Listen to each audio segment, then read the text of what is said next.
Pemirsa, seorang pemuda asal Kupang, Nusa Tenggara Timur dibekuk polisi karena nekat menjadi pengedar sabu-sabu. Dari tangan tersangka, petugas mengamankan 17 paket sabu-sabu dan 15 ekstasi. Berdasarkan pengakuannya, tersangka hanya ditugaskan untuk menempel oleh seseorang yang hanya dikenalnya melalui handphone.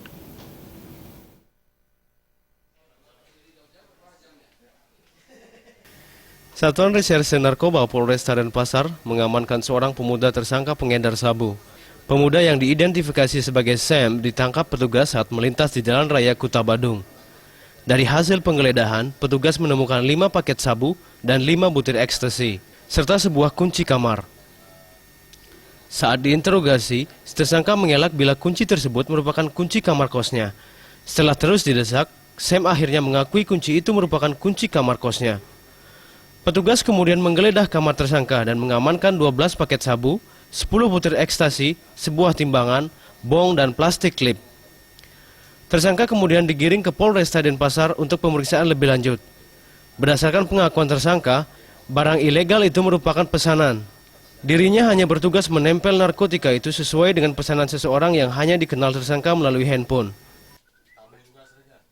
Karena waktu itu kita dapatkan yang bersangkutan membawa kunci,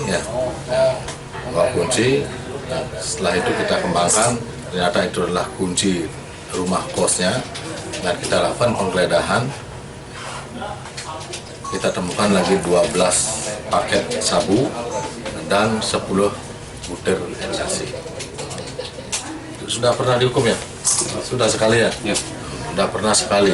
Ditangkap di sini ya? Ya. Tahun berapa? 2006, 2007. Kena berapa? 4 tahun. Kena 4 tahun waktu itu. Kasat Reserse Narkoba Polresta Denpasar, Kompol Igede Ganevo, mengatakan tersangka merupakan residivis dalam kasus yang sama. Pihaknya kini masih berupaya menyelidiki bandar narkoba dari Sam.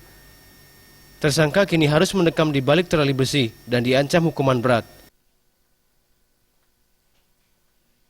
Kadek Suwantaro dan Nyoman Setiawan, Bali TV.